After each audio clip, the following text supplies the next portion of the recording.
Hello,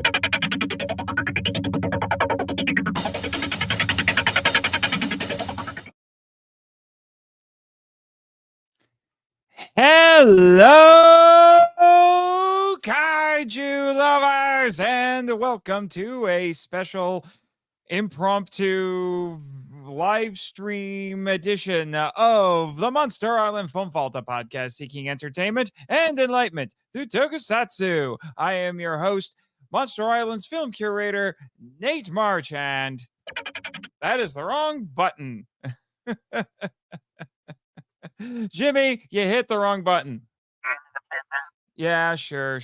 Whatever you say. But I'm doing this because this is too big of a story to ignore. Way too big. For those of you who are listening to the audio version, I will be providing some visuals. Check the links in the show notes to watch the video version of this live stream. All right. So, we're going to be doing a little breakdown of the Godzilla -1 trailer. Yes, we've got a full-fledged trailer, not that 30-second teaser that we had, just before G-Fest earlier in the summer. Literally Labor Day, late at night, well, for most of my friends in the States, I should say. The trailer drops and everyone loses their freaking minds. I was offered to join a watch party of sorts by my friend Elijah Thomas of Kaiju Conversation and ET13 Productions. Unfortunately, I got the dates wrong and ended up not participating. C'est la vie. But we're here to break this down. I will not be playing the trailer itself. If you want to watch it, I do highly recommend you go and you watch it now. I'm going to be going over some screenshots from it and breaking them down and talking about what it is that I think I'm seeing.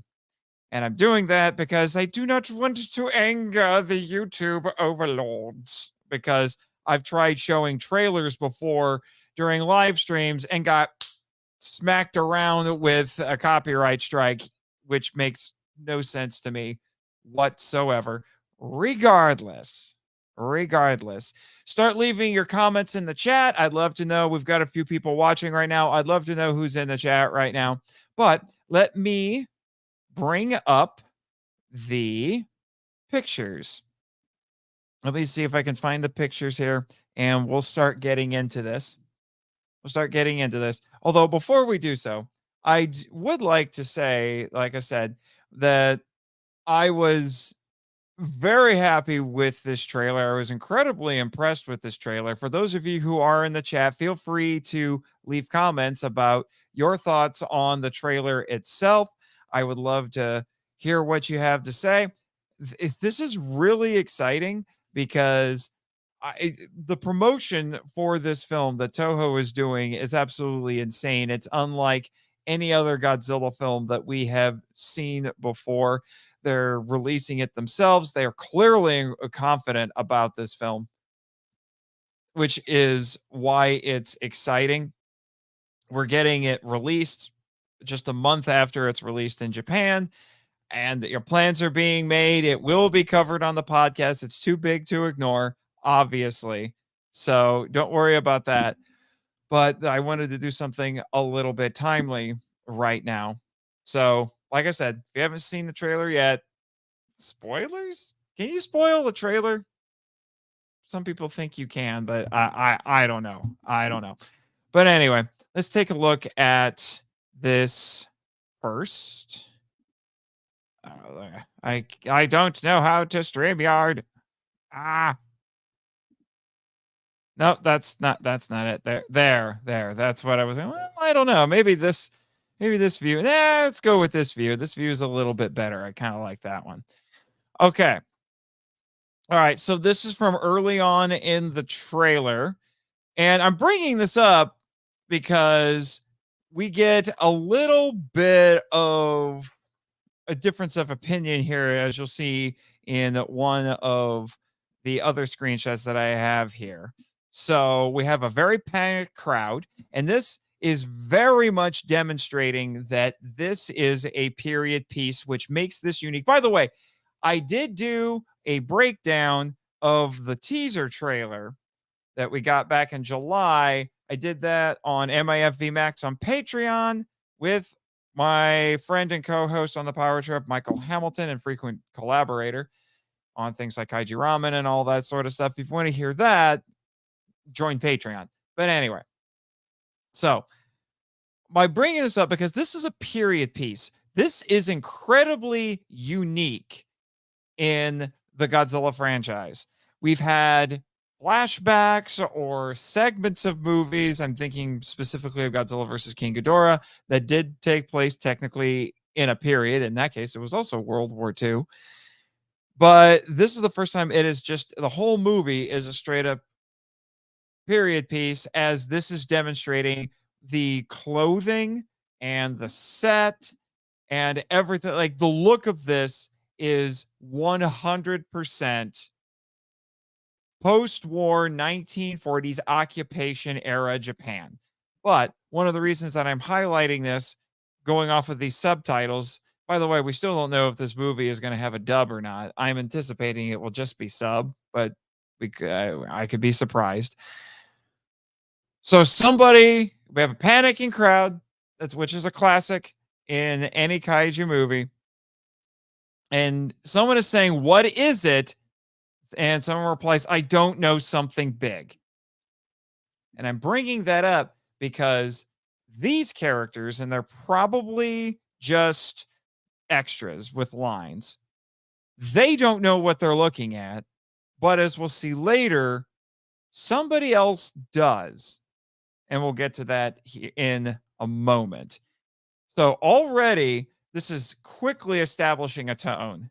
And like I said, if you've seen the trailer, you know this is going for a very scary tone. Some people are saying that this was what they wanted from Godzilla 2014. It's very interesting. I've noticed that does seem to be the direction ever since Shin Godzilla. That's been the direction that the Japanese films have been taking. They've been very serious, very dour at points, and sometimes they'll be punctuated with humor. Shin Godzilla had some humor in it. The anime trilogy had some bits of humor in it. I'm not sure this is going to have humor in it. This seems like it is just going to be a very intense film throughout, as this opening shot. I don't know if this is the opening of the movie. That's the other thing to keep in mind. I'm going in order of what happens in the trailer. I don't know if this is presenting events in chronological order for the film itself. I'm anticipating it's not. Trailers are edited to maximize drama as opposed to giving you a chronological idea of what happens in the film. So people don't know what's going on. They're panicking. Definitely of the period. You look in the background here, you can see what looks like military vehicles. I just now noticed that. So again, we are very quickly establishing this is occupation era Japan. And as you heard me talk about in the Godzilla 54 and Godzilla King of the Monsters episodes, the latter of which I should say, did have Elijah Thomas, who's very excited about this movie, talked a lot about what happened in the occupation. And I've got opinions about that. And yeah, so well, I'll keep unpacking those as we go here with with these trailer screenshots. So here's another one here. This is, I'm assuming, is one of our characters. I will admit, I have looked up the list of cast in here, and I'm still not sure 100% who everybody is. I'm looking at the main cast list right now on Wikipedia. Okay, there's only 2 women listed. I'm not sure which one is which here. I really am not. I wish I was more sure. But I'm assuming this is one of our main cast members. The teaser gave us no indication of cast or characters, and this one we're definitely getting into this. So again, we're looking at this. We have a lot of rubble in the background.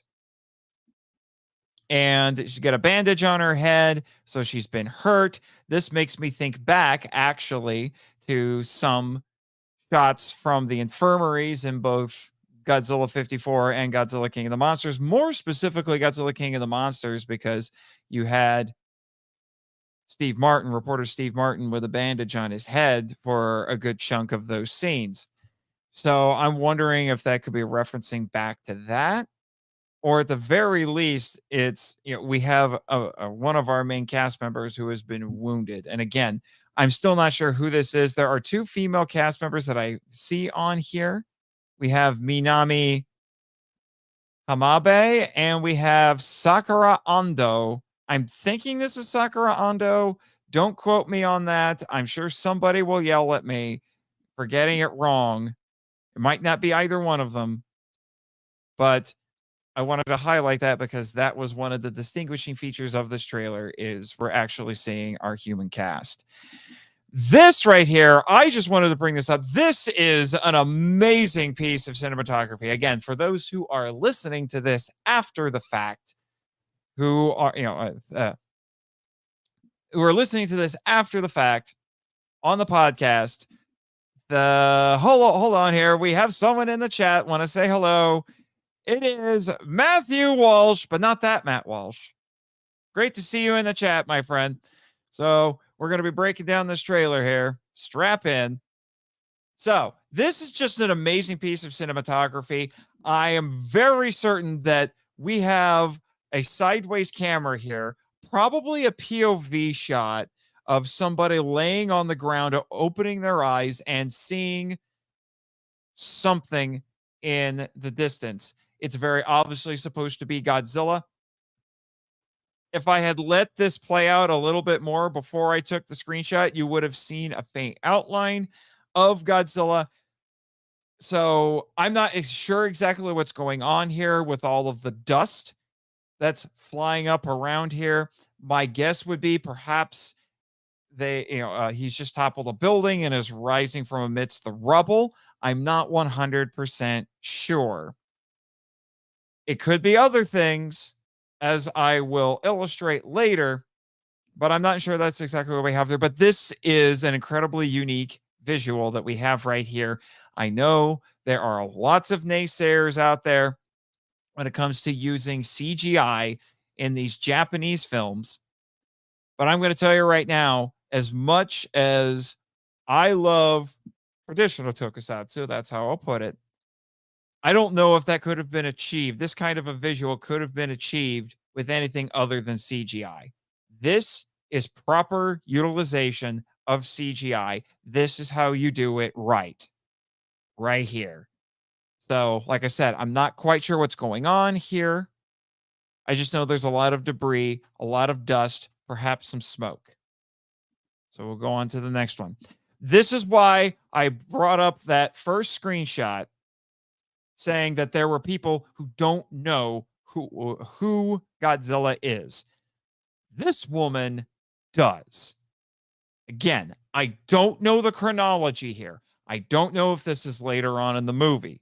I don't know where this is situated compared to that first scene at the beginning of the trailer. I really don't. But this is incredibly intriguing because she says right here in the subtitle, is that ellipses Godzilla? And I'm looking at this, I'm thinking this could be, let me see, maybe this is Minami Hamabe. That could be Minami Hamabe. No, it could be either one of them. I'm still not sure, but it is a different woman than the one in the previous screenshot that I showed. And she's sitting in what appears to be a train, which is interesting because in true Godzilla fashion, the Lizard King just hates trains. And we see him attack a train in the teaser and in this. So I'm guessing she might be in the train. Now, does that mean that she's not going to survive? I don't know. I really don't know. But what's intriguing about this line is that I'm wondering if this could be going back to something that that we saw in Godzilla 54, where there was a woman on a train who complained about how she survived the atomic bombings and now everything else that's going on is going on. Either that or she knows something. She knows something about Godzilla, whether that means she survived a previous attack, whether that means she has some sort of knowledge. She's learned something about Godzilla. Maybe she's from Odo Island if they're working Odo Island into this. I don't know. I really don't know. But she, at the very least, in the context of this trailer, knows something. She knows something about Godzilla. And that tells me that there's some previous mythology going on here. This is a bigger world than before. This might be a reboot, a straight up reboot. Some might even call it a prequel, but he knows something. And that intrigues me. Like I said, I'm not entirely sure what that is. If you have any ideas, feel free to leave them in the chat. If you're listening to this after the fact, send me some feedback. Either leave some comments on the YouTube version or email us at monsterislandfilmvault@gmail.com. All right, there's some shameless self-promotion for you. Yes, Jimmy, we're not going to save it for the end. We're doing it now. We're doing it now. All right. Let's go on to the next one. Also, I would like to point out this is an amazingly composed shot. I love this shot. Yamazaki is really showing his credentials with all of these trailers. He really is. I need to see some of his other movies. I've only seen for sure one of his other movies, but yeah, so I should get to the rest of them as Elijah Thomas keeps telling me. All right. Here's another one. This is an amazing piece of destruction right here. Absolutely amazing piece of destruction. In this one, Godzilla is tail swiping several, but it looks like he's taking out a whole block of buildings as people are running, which is something that people have been commenting on. Godzilla in this is closer to his Showa height. I don't know if that means he's 50 meters, which is about 160 feet, or if he's a little taller at 55 or something like that, but he's clearly smaller because the buildings at this point were smaller. He didn't need to be as big. He wouldn't have to be as big to look impressive. And like I said, it's a throwback to how things were. But I'm highlighting this because I don't think we've seen a destruction scene that's quite like this, at least not one that's been as well realized as this is here. And again, we've got people who are already hurt. We got a guy with a bandage on his head. We've got people running and panicking. Like, look at how this city is set up. This just screams like this whole thing is so entrenched in the period. It really is. I am extremely impressed with this. And as Elijah had pointed out in one of his episodes where he went over the teaser trailer, even just the color palette that Yamazaki's going with this, where you've got a lot of earth tones. It's really giving you the proper kind of atmosphere. Post-war Japan, occupation era. It's not necessarily bleak, but it's not colorful either. It's a very interesting choice, to say the least. But like I said, it's an impressive piece of destruction right here. And again, the CGI looks really good. It really does look really good. And when you see this in motion, it's even better. It really is. So we'll go on to the next one if it will load. All right. This got another destruction scene here. I don't know if this is from the same attack or if it's a different attack. This is honestly, it might not be the best screenshot that I took of this one. But for those who are listening after the fact, in this one, it looks like we have people sitting on what looks to be a street, and there's what looks to be a building behind them, and it looks like it is getting upturned, like the entire ground that they are on is getting flipped over, like you're opening or closing a book, and it looks straight out of the movie Inception, except this is literal. It's not some crazy image in a dream. Something is crawling up from below, near as I can tell, and is upturning everything. Again, such a unique visual that I've never seen in a Godzilla movie before. Like, I'm comparing it to Inception, but that's the closest I can think of to it. This is just nuts. I don't know if this means that Godzilla is attacking from underground or if it's something else. I'm not sure. I am not sure, but it's just it's such an incredible visual. And if ever, maybe it could be a reference to the idea of underground nuclear tests. Their nuclear tests, obviously, at this point, were not being conducted underground. Honestly, I think at this point there had only been one nuclear test, which was Trinity. If you've seen Oppenheimer this summer, you saw a recreation of the Trinity test. So you know what I'm talking about, but that was above ground. So it would be strange if they were referencing something that hadn't happened yet, technically, unless it's supposed to be anticipatory. I don't know. I don't know. But like I said, once again, the visuals in this are incredible. If nothing else, this may go down as the best special effects in a Japanese Godzilla film, hands down. Yeah, hands down. Yamazaki and his team are really outdoing themselves, I have to say.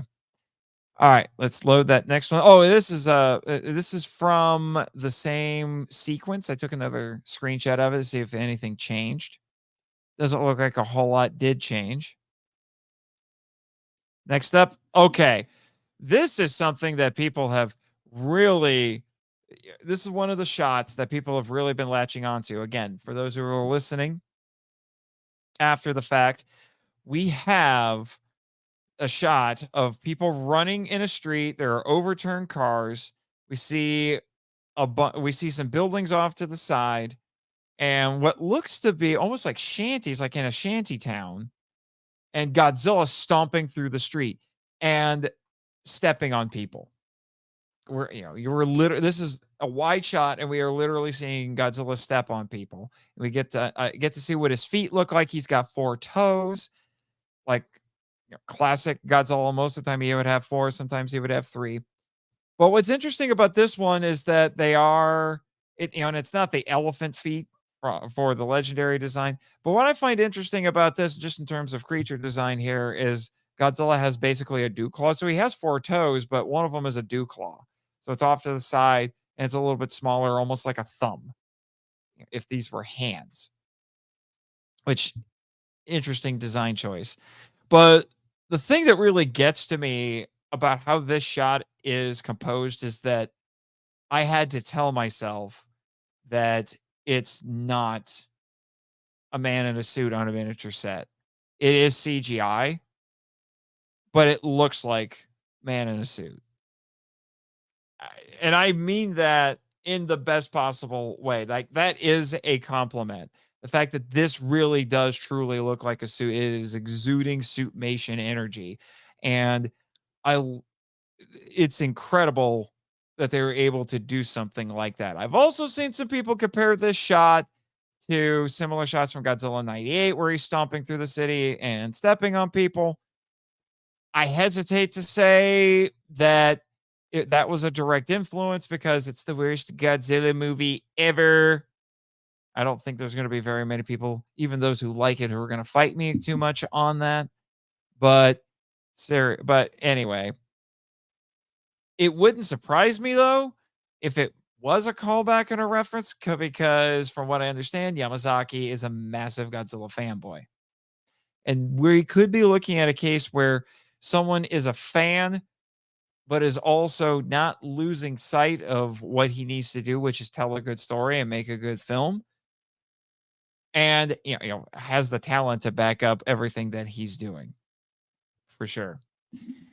So, my goodness, Yamazaki, my goodness. So we'll go on to the next image here really quick. What I have. Okay. This right here. This is the one that I used as the thumbnail for this. A lot of people are using this as a thumbnail. I have a feeling, if nothing else, this right here is going to go down as the shot from this movie. It's already become iconic. People thought that Ghidorah standing amidst an erupting volcano with a cross silhouetted in the foreground, that was you've got the iconic shot right here. For those who don't know, well, not don't know, but for those who are listening, I'm just going to keep saying that. We have people looking up into the distance, into the horizon in a city, and there's a massive explosion happening right next to Godzilla. What exactly is going, and they're just staring in awe, perhaps even fear. What exactly is going on here? I don't know. I don't know what is causing this explosion. If it's nuclear, that is going to be a heck of a thing, to say the least. Because the plot of this is still being kept pretty tightly, put under pretty tight wraps. Looking at this, I could venture some theories, and they're potentially dangerous theories that we're looking at here, especially when we see the images that we see later. Either this is alternate history, and we're seeing something that didn't actually happen. I get it. Alternate history is only slightly less annoying than time travel. For those who don't know, alternate history is a subgenre of science fiction that posits, if one historical event was changed, how would that domino effect affect everything after it? An obvious, not a prominent example, I should say, of that would be The Man in the High Castle, which just got made into a series on Amazon. So either we're looking at an alternate history here, or if we are sticking to history more closely, and here's my dangerous theory. Maybe this isn't Tokyo. Maybe this is Hiroshima or Nagasaki. I'm thinking it might even be Nagasaki, because that was the second city bombed. And perhaps Nagasaki was bombed in this film because the Americans were trying to stop Godzilla. There's my wild theory. Because I have a feeling the nuclear bombings are going to factor very closely into this film. Which is why some of the early rumblings that I've heard about this, particularly while I was at G-Fest, would also lead me to think that that's the direction that Yamazaki is going. Again, let's look at a few more of the screenshots and we'll unravel that. But rarely has so perfectly composed a shot been in a Godzilla film, been in a trailer. I would honestly hope that this would be used. It probably won't, as much as I would love it to. I would love for this to be used as a poster of some kind, perhaps used for the Blu-ray release or something like that. I don't know, but this is the shot from this movie already. Hopefully there'll be some other things that will blow me away even more, but this, at the moment, this is the shot. This is the shot. All right, here's another thing. And I wish I had a better way of identifying that. But the fact that we're being shown shots of battleships is intriguing. Absolutely intriguing. But we got some more people in the chat. Let me acknowledge them. So we have Brendan Morley of Autistic Lizard Productions. Nice to see you, Brendan. And we have Ultraman Nexus. Wasn't expecting to see an Ultraman in the chat today. He says, I still think this is the climax, but that's just me. All right. That's as good a theory as any at this point, because this trailer doesn't really give anything away, but it certainly creates a lot of intrigue, and we're all going to be theorizing for the next several months trying to figure it out. Man, I am not. I am going to feel sorry for anybody that outside of Japan for that month between its international release and its domestic release, because it's going to be hard to avoid spoilers. It's going to be hard. But anyway, I screenshot this because again, unless we are flashing back to World War II, and like I said, I can't see any other identifying marks on this shot to narrow it down. But if this is occupation era and we have a battleship, this is an American battleship. Because at this point, not only is Japan in shambles as a country, but so is their military. Their military is basically non-existent at this point. Again, if they're sticking close to history, their military is in shambles. It's a mess. Which means anytime we see military action being taken against Godzilla in this film, it's going to be occupation era Americans. Which is just mind-boggling to think about. It's unlike anything that we've seen before. And honestly, the only other movie I can think of, kaiju film, I should say, that has dared to tackle this era is actually an indie film that not a lot, well, people talked about for a hot minute. Now they're not anymore. And that's Rago, God of the Sea. Is it God? God? No, King of the Sea Monsters. It's God of the Sea. It's God of the Monsters later, the sequel. No, Rago, King of the Sea Monsters. That took place during World War II and was set on the Yamato, which was the most important battleship in the Japanese Navy.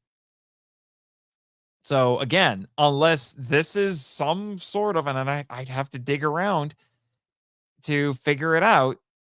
I'd see how much of the Japanese Navy was left over after the war, immediately after the war, but we could be looking at an American battleship, people. Oh my gosh.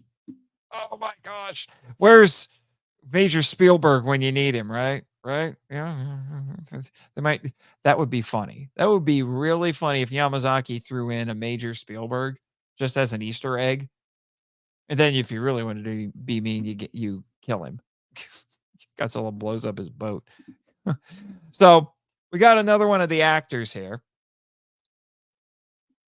And we got some more comments, so I should address those. So Brendan says, I did watch the trailer, and I'm looking forward to seeing it on the big screen in US theaters, and it's also available. Oh, if it's also available in dub. Yeah, I would be curious to see if it's available in dub myself. I would say even if it's only available subtitled, Brendan, just go see it anyway, because you're going to want to. And Ultraman Nexus here, he says, theory. After second bomb at climax, Godzilla isn't destroyed by it, unleashes his full atomic breath power, leaving Japan in flames, heads back to the sea, but gives any survivors one last menacing glare. Interesting theory, my friend. Very interesting theory. I kind of like it. I like it. And now, please welcome friend, listener, and MIFV Max member, Jake Hambrick, to the chat. Great to see you. So he says, what's up? I finally made it on. Just got back from my son's karate practice. Ooh, karate practice. Ooh. Hope he's teaching those Cobra Kai kids some lessons, some much needed lessons. But anyway, like I said, we got another one of the cast members here. I'm going to see who could this potentially be. I'm wondering if this is Ryosuke Kamiki. Ryonosuke Kamiki. It could be him. Let me see. No, well, it could also be Yuki Yamada. Just not entirely sure. I wish I could be a little bit more sure. But he right here, this guy looks like he's potentially a former Japanese soldier, which would go with one of the other screenshots that I have here. And if that's the case, again, Again, really taking advantage of the era and putting Godzilla into some very interesting times. With Godzilla 54, that was Japan in transition. They had just come out of the occupation, were starting to assert themselves. The Japanese Self-Defense Force had just been established. They were slowly putting themselves back together. But this one, it's Japan in shambles. Like I said, Japan in ruins, Japan in disgrace, which is I choose that word carefully because as you'll see in the next well, in a later screenshot, that might be factoring into that the theme of disgrace. I wonder if that could be one the theme that we're going with here is the theme of disgrace. But this is a wonderful little shot here to describe it for those who are listening. It looks like we have a beach in the background. That muted color palette is on full display here, and it's working marvelously. This one, we've got a little bit more diversity. It's not just earth tones. We've got some blue there, a little bit of blue for the sky, and a darker shade of blue for the ocean. Just some great cinematography here all around. All right, so let's go on to the next one. What do I have next here? Okay. Okay, let's see. Why were we all called out here? So this right here, we've got a line of bodies, and I don't know if this is a reference to the war, if it's a flashback to the war, or if this is more closely related to Godzilla himself. I'm not entirely sure, but it's definitely hammering a point across about what happened in the war, the tragedy of it. Now, I don't know if this is to be interpreted as this is the result of Japan's hubris during the war, or if this is commenting on Japan being victimized during the war. I'm not entirely sure. And that is the thing that people are still trying to figure out, which we'll talk about more as we go. So, on to the next screenshot I have here. Again, why were we called out here? It's the same, is the subtitle still up? I guess it's still up. And now we have a boat off in the background, which could be a callback to the original film. Godzilla tends to attack boats in a lot, in his solo movies. And so this could be a reference back to the Echo Maru, if I remember correctly, in Godzilla 54. It could be a callback to the Lucky Dragon #5, even though that didn't happen until nearly a decade later. Not entirely sure. Why the subtitle is still there over that shot is interesting, to say the least. On to the next one. Here's one of our other characters. This guy is clearly a soldier. Clearly a soldier. I'm thinking, yeah, I'm pretty sure this is Yuki Yamada. And he's very obviously a soldier. That is a vintage uniform with the right there with the hat. What he's doing here exactly, I'm not entirely sure. I wonder if he's parachuting or maybe he's on a boat. I'm not entirely sure. He looks like he might be a pilot. That would be my guess. That would be my guess. Again, this could be a flashback to the war. I don't have, so I'm not sure what exactly is going on here. But yeah, like I said, I'm highlighting the fact that this is now highlighting the actors, which is great. I need a good human story in this, and I do think this will have an excellent human story in it. So let's go on to the next screenshot. All right, this is one that people have been commenting about a lot because there are some stylistic choices in here that look like they were influenced by the Monsterverse. So this one right here with what looks to be, and this was a bit of a pain to actually screenshot because it goes by really fast. But this is the header. I don't know if that's the right word for it, a title card for a microfilm. This is This microfilm is the property of the United States government, and it's got the United States seal on it. It says microfilmed by NPPSO Naval District Washington Microfilm Section. This is really intriguing, especially since the trailer for the trailer, that 15-second thing that was out before Labor Day weekend, showed a document that had been signed by General Douglas MacArthur, who was in charge of the U.S. occupation of Japan. Which again means if we have military action being taken against Godzilla in this, it will be occupation era American forces.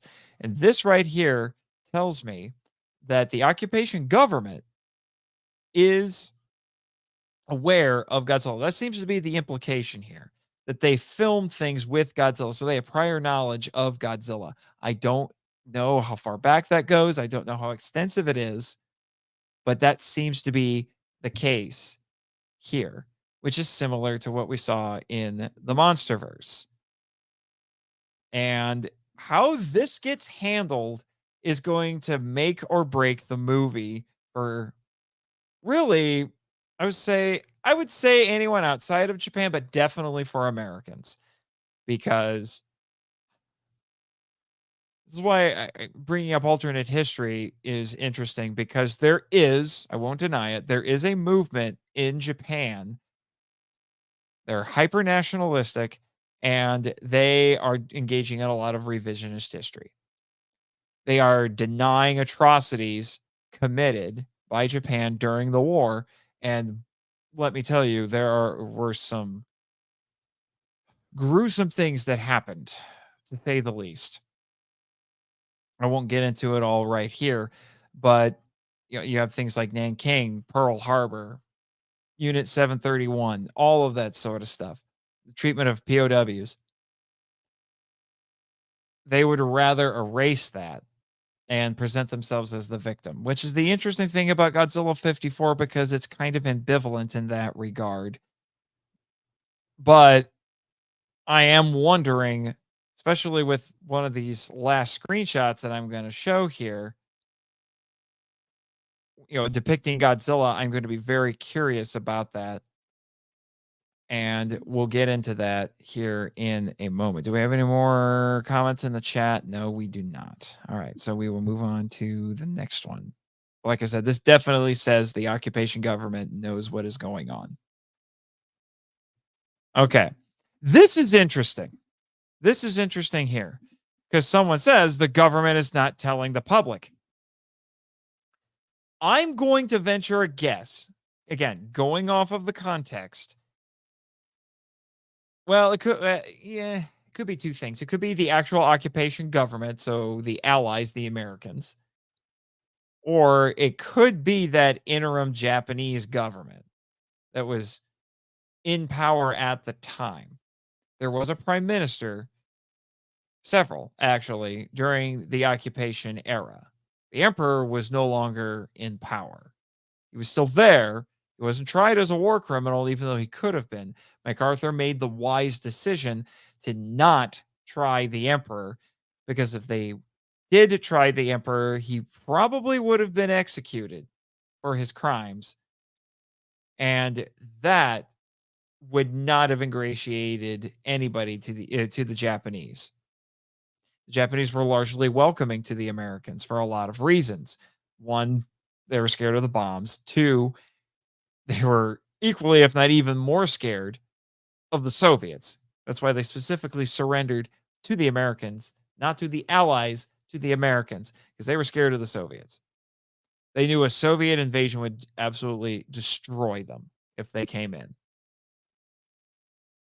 So that's why I'm curious to find out which government this is. Regardless, though, of whether it's the occupation government, I would not be surprised if it's the occupation government, given the other context clues for what we have going on here. And knowing my history, the occupation government did engage in some censorship because they needed to make sure that the Japanese populace did not, especially at that time, turn volatile. They were working toward rebuilding the country, rebuilding their government, and they couldn't afford to have any unrest.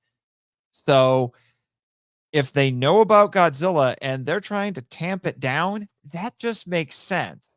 I don't see that as anti-American. There's already rumors going around that this is going to be an anti-American film. I'm not expecting it to be an anti-American film. I am expecting it to tackle some very difficult things because this is a difficult era. I would argue that more good than bad happened during the occupation and came out of the occupation. But I am speaking as someone who never was there, who never lived through it. I'm speaking as someone looking back on it. I'm also an American and I'm not a Japanese. So my view is colored by that as well. But regardless, this is not the first time we've seen something like this. We have seen plenty of films, both American and Japanese, where the government tries to keep a lid on things. Heck, even going all the way back to 1954, they didn't immediately tell the public about Godzilla. They tried to keep it secret and then came to a rather tumultuous decision to no longer keep it secret. And that was a point of contention. All of that to say, I'm not bothered by it. It's something that it's the prerogative of governments. They keep secrets. Then they have to make sure that the populace doesn't panic because a panicking populace is not good for anybody. So we'll move on to this. I want to know. Okay, I think I can recognize this guy. This guy's pretty. This guy's pretty. I'm guessing this is Munetaka Aoki playing a character named Sosaku Tachibana. I will admit, the first time I watched this trailer, I really thought this guy was going to be a proto Serizawa, or maybe he was a young Serizawa. He looks like he could be a Serizawa. Well, maybe not. Well, no, more so Serizawa. I was thinking either Serizawa or Yamane. I was thinking more specifically Yamane, but he could almost work as a Serizawa. I don't think Serizawa. No, Yamane. This guy's much more of a Yamane. The previous, again, for those who were listening afterward, the previous screenshot and this screenshot, this guy is standing in front of a map that's being projected onto a screen, and he's presumably giving a lecture, and he's the one, I'm assuming, who says the government is not telling anybody. Yeah, what is it? The government is, the government is not telling the public. And he's looking at what is that? It's all in Japanese, so I can't quite tell. And I don't quite recognize the region. I wish my Japanese was better so I could tell you, because I am not entirely sure. But we've got I'm assuming a scientist character in here, which is a staple. We had soldiers as well. Those are staples of these sorts of movies. But yeah, the guy's got a great look. Such a great look. Man, that silhouette in the background from the projector, that looks great too. All right, so next up, what do we have? We've got more of the we got more. This time we have a soldier and the scientist, the presumed scientist, hanging out together. And now you can really see just how wild this guy's hair is. It's crazy. It's crazy. And I'm guessing this guy here is Kuronosuke Sasaki. And his character is Yoji Akisu.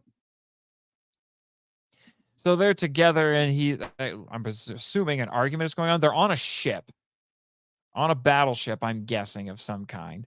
They've got what looks like a telescope behind them, and I'm assuming that this is this gentleman saying somebody's got to do it. I don't know what I don't know who that somebody is. I don't know what thing needs to be done, but there's tension going on here, which is good. That is very good. I love character conflict, and I'm hoping we have some good character conflict here. Now, I don't know if we could be looking at an oxygen destroyer kind of a situation here, or if it's something else. Not entirely sure. But clearly, there's an argument going on and there's a lot of tension. The scientist looks baffled by what's going on, for sure.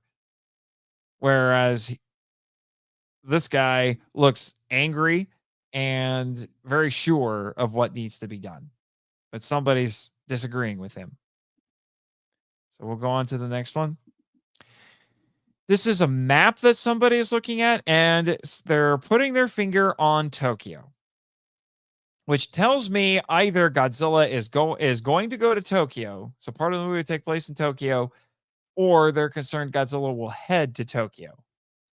Now, I'm operating under the theory that we are going to see Godzilla in Hiroshima or Nagasaki. I have little doubt of that. Little doubt. But this tells me that Tokyo is going to factor into it some way, somehow. Either, like I said, Godzilla goes there or he's trying to go there. So we have characters who are talking it over and pointing out that Tokyo is important. So on to the next one.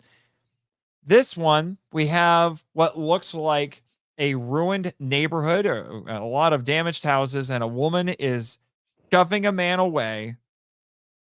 And the man is wearing a military uniform, and she says, "You're a disgrace." This is why I say I think a huge theme of this film is going to be disgrace. Japan was disgraced as a nation for having lost the war and having had their country absolutely devastated by the war. And I think we're going to see this in microcosm with a soldier character who is coming home after the war is over, and he is seen as a disgrace by his family. And if you know anything about Asian culture, it is hugely focused on family ties and honor. And being defeated in military conflict, especially at this time, Japan is, even though they have been modernizing quite a bit since the Meiji era at this point, and the samurai had long been disbanded, that samurai mentality is still very much part of their culture and pervaded World War II, which is why there were a lot of fanatics in the Japanese military. It's why you had kamikaze pilots. It was death before dishonor. And now you have somebody returning home having suffered a form of dishonor. I can only imagine how much tension that is going to create. But like I said, you could look at this as a microcosm for the nation of Japan altogether itself at this point. It goes back to the title of this movie. Well, not so much the title, but the tagline. It's the title as well. But Japan was at zero and now they are minus. The idea being Japan was so devastated by the war that they're at the absolute bottom, and then Godzilla shows up and digs them into the ground at this point. They're not just on the ground, they are under the ground. That's how bad it's getting. So we have a comment here from Ultraman Nexus. Oh, this is definitely going to be a very controversial film. And like Shin Godzilla, I see the fandom being divided once more. I am already preparing myself for that. I can already see the writing on the wall. It might even be more polarizing than Shin Godzilla ever was. And I can punch holes in the rhetoric amongst some in the American fandom surrounding Shin Godzilla. I even convinced a younger fan who bought into all of it. I just said, here are some counterpoints. Go watch the movie again and let me know. Watch Shin Godzilla and call me in the morning, which he did. And he changed his mind. I have a feeling I'm going to have to do the same thing here, but I'm going to have to work a little harder to do it. This is I am anticipating going to be an incredibly nuanced movie, and not everyone is going to be happy with it, particularly on the American side of the Pacific. But only time will tell at that point. I would assume that if Toho is releasing it as fast and as confidently as they are, I don't imagine that they wouldn't peddle an anti-American film like that. I'm not even sure if it was blatantly nationalistic that they would want to peddle something like that hard, even if it is connected to an incredibly valuable IP. Regardless, it's just like all that to say, I should say, I don't anticipate it being anti-American because you don't really want to spit in the face of a large part of your audience, especially one that you're clearly trying very hard to appeal to. That's the kind of mistakes that Hollywood has been making. Toho, I don't think, is dumb enough to make that kind of mistake. But like I said, this screenshot is very telling. All right, so we'll go on to the next one. Okay. I will admit this one this looks like it's at a harbor and we see a boat. It's presumably getting thrown, just like Godzilla was throwing trains earlier in this trailer. I initially thought what I was looking at might have been the Lucky Dragon number 5 or something like it, or the Echo Maru. No, it's still a ship getting thrown. But I think this time it's Yamazaki throwing in an Easter egg, because that is very clearly the space battleship Yamato. That is, with how it's designed, how it's colored, can't see the whole thing because it's hidden behind a building and some smoke, but that's the space battleship Yamato. I just wanted to highlight that just because I thought that was a clever little Easter egg there. Nice job, Yamazaki, because he previously directed a live action version of Space Battleship Yamato. Yes, Jimmy, I know that's a very important one for you. All right. You can't, this is just a black screen because all important movies start with a black screen. Name that reference. Anyway, I'm showing this as a two-parter. As a two-parter here, because it's a two-part line. So black screen, it says that monster will never forgive us. This line is haunting. Absolutely haunting. Not sure which of the cast members this is, but this is a guy. He looks like he's in a house of some kind. He's laying on the floor also by a door. He's kind of looking up. And he's the one who's saying this line. I'm not entirely sure what to make of this line. I really don't. I don't know if they're talking, because you could go one of two directions with this. You could go the GMK direction, or you could go at least what some people think is the Shin Godzilla direction with this. Godzilla, it says that monster will never forgive us. Forgive them for what? For fighting the war? For losing the war? For bringing about the atomic bombings? For starting the war, fighting the war, that's more the GMK direction. Losing the war, you could argue, is more the Shin Godzilla direction there. What I'm personally leaning toward was the third option that I mentioned. Will never forgive us for bringing about the atomic bombings, which would be connected to the war. The Japanese did not make the weapons, they did not detonate the weapons, but they made the weapons necessary. And I am anticipating that we will be going in the direction where Godzilla's not so much tied to the war, but he's tied to the atomic bombings. I do think that Godzilla in this will either be awakened or created by the original atomic bombings by Hiroshima and Nagasaki, one of them. Especially when I show the next screenshot, or one of the later screenshots that I have here. And I do think the rage that Godzilla will feel will be directed at the Japanese people because, like I said, they made the atomic bombs necessary, and the atomic bombs hurt him.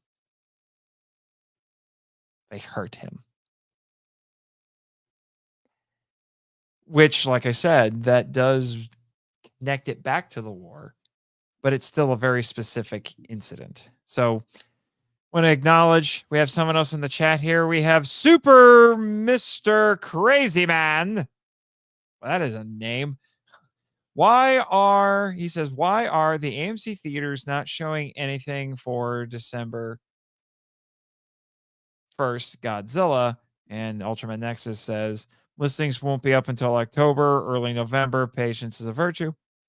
And Super Mr. Crazy Man says, I wish someone said that last week. I don't know what's going on there with that, but hopefully it's getting resolved. So is that I forget if my next screenshot is the really telling one. No, this is a tagline and it says survive and fight. I'm trying to figure out how to interpret that. I'm assuming it's referencing Godzilla, not necessarily the war.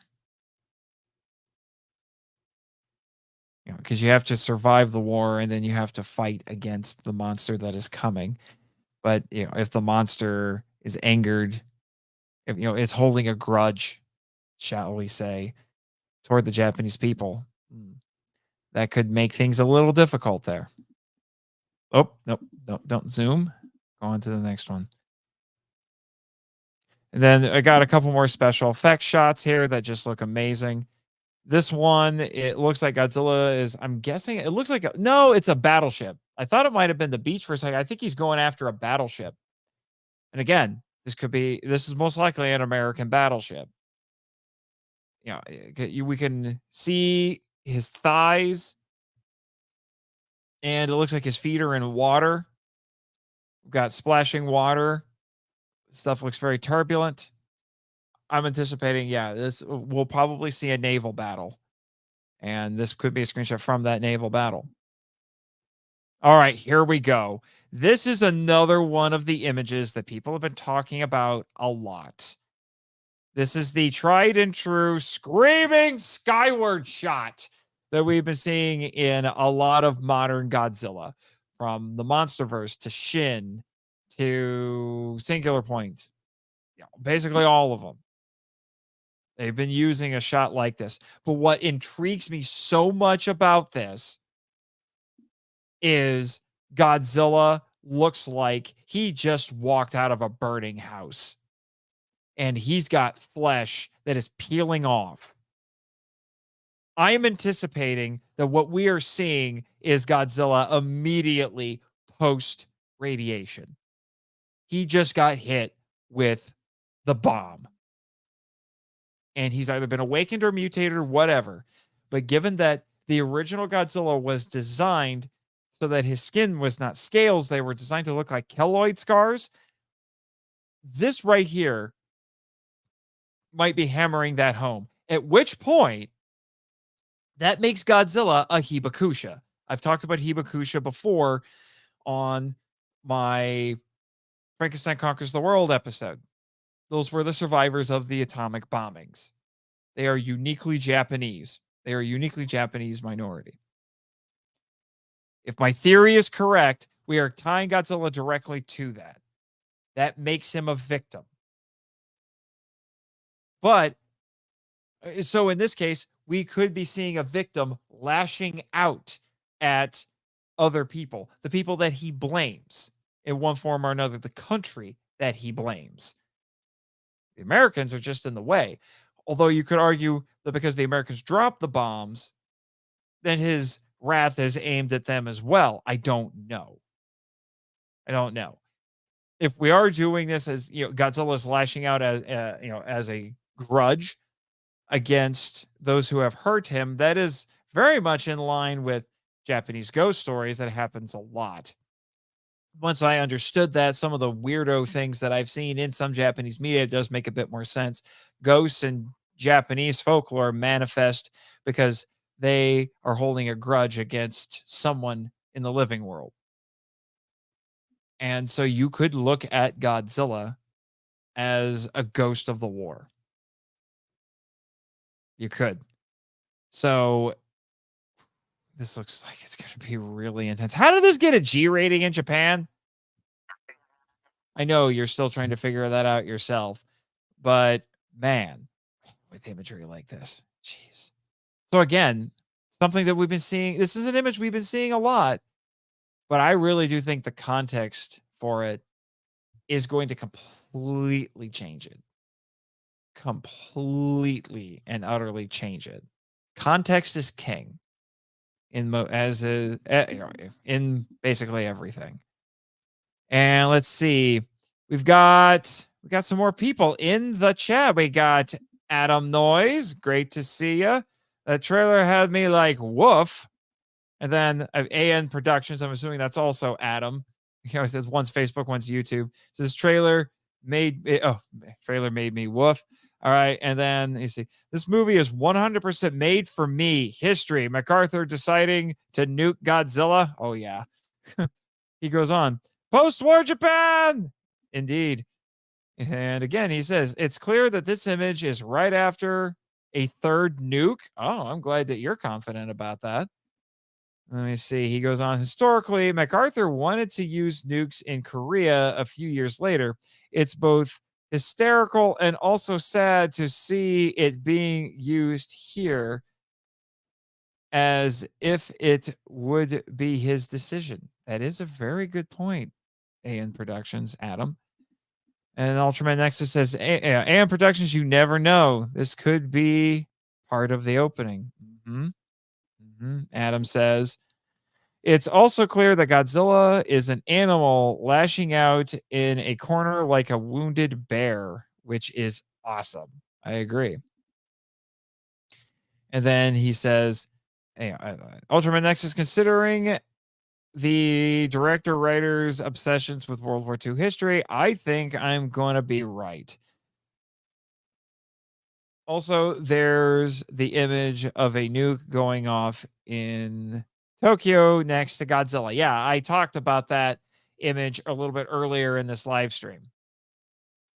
That because that is at the moment is one of the iconic images from not only the trailer, but I think will go down as one of the iconic images from the film. It reminded me of a scene similar to that in GMK, although in that case it was Godzilla using his atomic breath for the first time, at least in the movie. So he was creating the blast himself. So what made that horrifying was that it's the idea that a third nuke has been set off in Japan in present day, 2001, almost 60 years after the war. All right. So we'll go on to the next one. Do I have one more?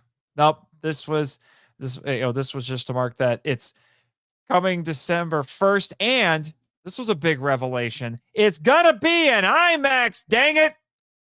I'm gonna find a way to see this in IMAX. I will do whatever is possible to get it in IMAX. I think the board just recently, by recently, I mean like within the last year, decided to add an IMAX theater to the denim. And I'm hoping it gets done in time for this film.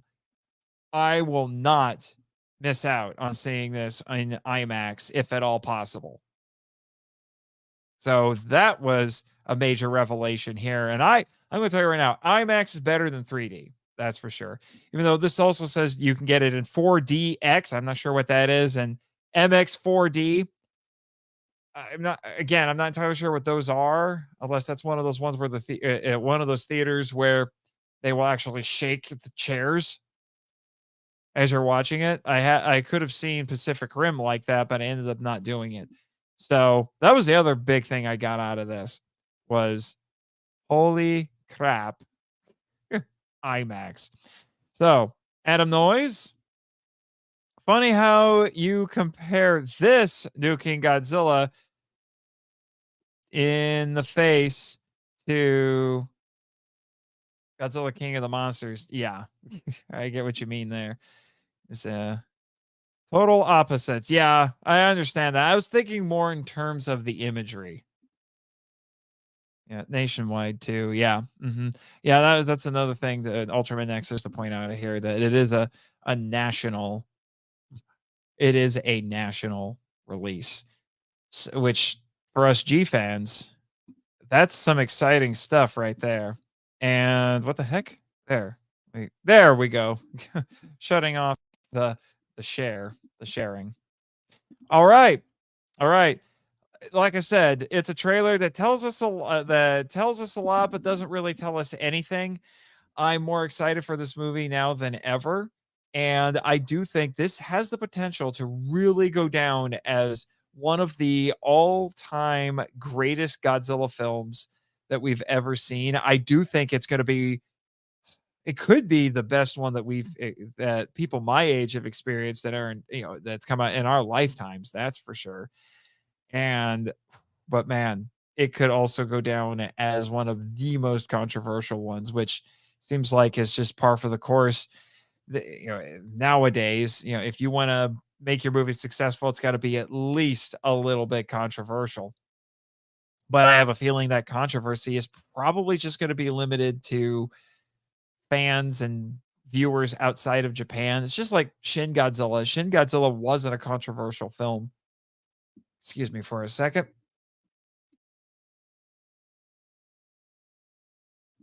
It wasn't controversial in its native Japan. I don't anticipate this is going to be controversial in its native Japan. Make of that what you will. All I'm saying is I'm definitely looking forward to this. I don't know if any of my theories, my speculations are going to end up being true. Mark it today, September 5th, that these were my predictions, and we'll see if I end up being right. We'll find out in a few short months. And it will, like I said, will definitely be covered on the podcast. And I will be sure to get that episode out as soon as I can. And I am anticipating, I'm not going to make any promises, but I am anticipating that my guest for that episode will be Jack G Man Hudgens, who has been clamoring for a decade for Takeshi Yamazaki to direct a Godzilla film. And now he's finally getting his wish. And I'm sure he will have a lot to say. All right, like I said, got any more thoughts on this? Leave them in the comments. Send me emails to monsterislandfilmvault@gmail.com, and I will be sure to share your feedback in a future episode of the show. Be sure to check out my other podcast, Henshin Men and the Power Tripper Journey Through the Power Rangers franchise, as well as Kaiju Weekly and the Kaiju Ramen Media, where I am the editor for the Kaiju Ramen magazine and one of the staff writers. And also, if you enjoy what I do here and you would like to get some of my own writing, check out my author website, nathanjsmarchand.com. Dang it. That sound's going to get caught on the recording and I'm not going to like it. May or may not be able to edit that out. Sorry. I just got a low battery warning for my laptop. Anyway. I think I've gotten all of the important bits of shameless self-promotion. Check out monsterislandfilmvault.com. Follow us on all the socials. NathanJSMarchand.com. It's got links to all the things. And so we got one more comment here from Adam Noyes. He says, this has the potential for making more money here than Shin Godzilla. I agree with you because it's going to get a much wider release than Shin Godzilla did. So, that's one way of doing it. I am going to be curious to see if people will be confused and think this is a MonsterVerse film, especially since the Legacy of Monsters Apple TV show is going to be starting just a few weeks before it, and then you've got Godzilla X Kong: The New Empire a few months after it. So I don't know. There might be some confusion there, but I suppose we will find out. In the meantime, sayonara. Thanks for joining us for this Special stream.